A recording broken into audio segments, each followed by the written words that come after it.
So the exclusive topic keeps coming up, and I think it's time to put it all to rest once and for all. But first up, if you're new to the channel, please subscribe and share. It really helps the channel out. Now, Microsoft's been transparent about exclusives and the next gen situation for a while now, and I think, quickly, we'll have a quick recap of what Phil Spencer has said in the past. That's not true. There's contractual obligations that we're going to see through, as we always do in every one of these instances. We have games that exist on other platforms, and we're going to go support those games on the platforms they're on. There's communities of players. We love those communities, and we'll continue to invest in them. And even in the future, there might be things that have either contractual things or legacy on different platforms that we'll go do. But if we're an Xbox customer, the thing I want you to know is this is about delivering great exclusive games for you that ship on platforms where Game Pass exists.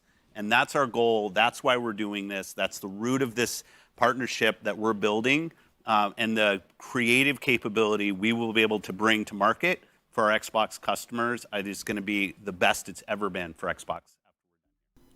Microsoft has been crystal clear about exclusives for a while now, and the truth is, games still keep going to PlayStation. Skyrim Anniversary Edition, that's going to PlayStation. It makes sense. Why? The game's already on the platform. May as well continue to support the existing player base and give them the latest features and updates. Also, things like the Quake Collection make sense. Older games aren't the type of things that they're going to have front and centre when it comes to Xbox and Game Pass adverts. And you also have MMOs like Fallout 76 and Elder Scrolls Online, these games that require millions of players to sustain itself, and well, people played those games for years and years. So that makes sense. Things like the Outer Worlds getting updates and expansions still, again, makes sense. The games are already available on those platforms. So that's all the games out the way that are going to be multi-platform. We look towards the future. Now, the next generation consoles almost turn 1 year old. And the truth is, we're hearing about new consoles, features, and games all the time, throughout all the years. And the truth is, Microsoft has been crystal clear about the whole upgrade situation when it comes to their consoles. For years. They've made sure that first party and partnered studios are following their way. And believe it or not, their way is actually the most consumer friendly. So if we go all the way back to 2017 with the announcement of the Xbox One X, this game that was going to let many developers around the world utilize the latest features on these mid-gen refresh consoles, they said that these consoles would not make you pay for upgrades. So not throughout that entire generation of consoles we paid for any form of upgrade. Enter the next generation. Microsoft said from day one, we will not charge for next generation upgrades. So partner titles, they aren't charging for. And we have all these enhancements. So even though you have all these games optimized for Xbox Series X and S, these brand new, shiny, next generation consoles, Microsoft and partnered studios are not charging for them. Because they don't have to. We're in a transition point for the first time where we have access to generations of games, x86 architecture, and we don't have to have upgrades.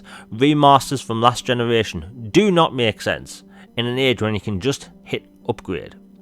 Because on PC, you don't have to. Said since the announcement that it cannot be exclusive because it's Disney, because it's LucasArts. Well, we clearly know that's not the case now. Nintendo has a Marvel game.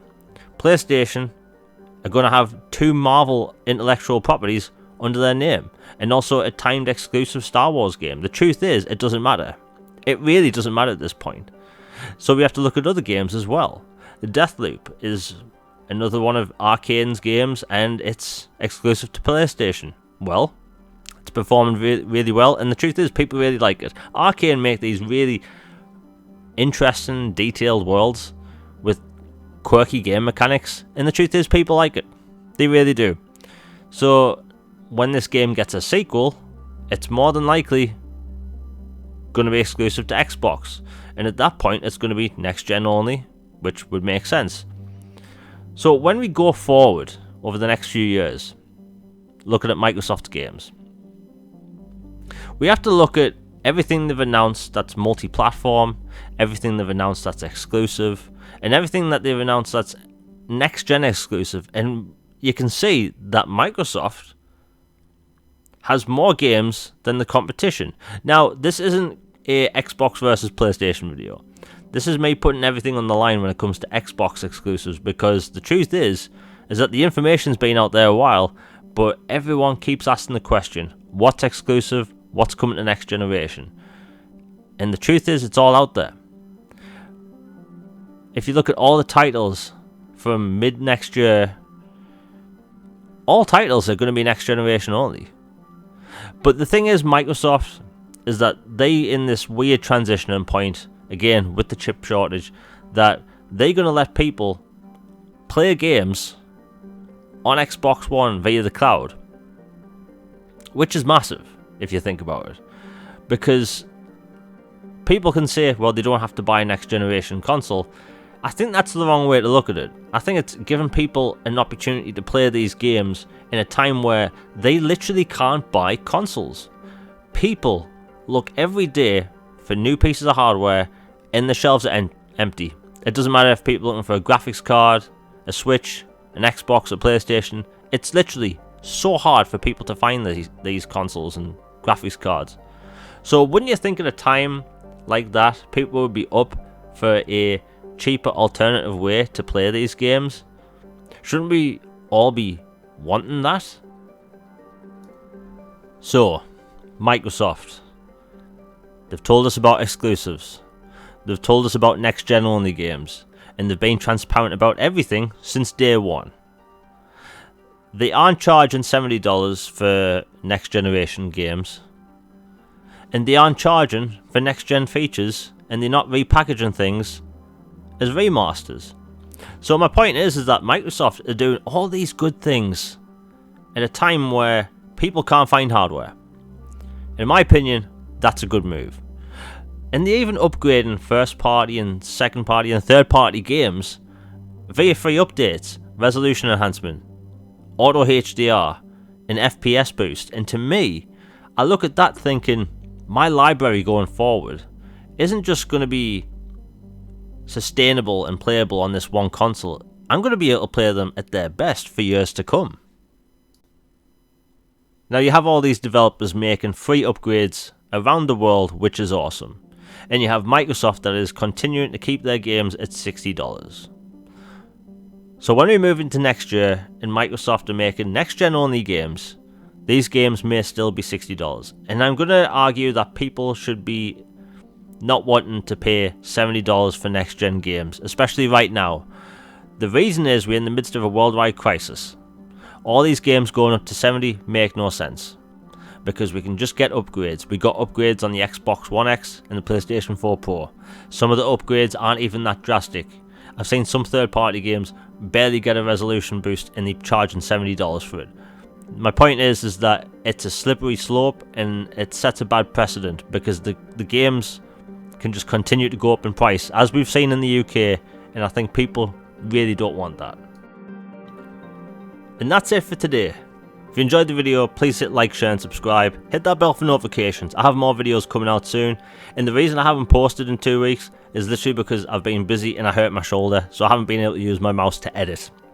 But I have a really cool top 10 video coming out shortly. It might actually be a top 15, I'm not entirely sure yet. But yeah, I have a video coming out very soon, which is more on a personal level, which I think people will like. And the podcast. Now, the reason I keep putting the podcast off is because I wanted to have it on a very specific day each week without fail. And I've almost got it sorted. I should have information dropped by this Sunday. Again, I literally just have one small thing to figure out and then it's done. It's going to be Xbox focused, where it's literally just focusing on Xbox, and we will talk about other stuff if it's important enough. But it's going to be professional, relaxed, and well, Xbox. Anyway, I hope everyone has a good day. I'm out. Peace.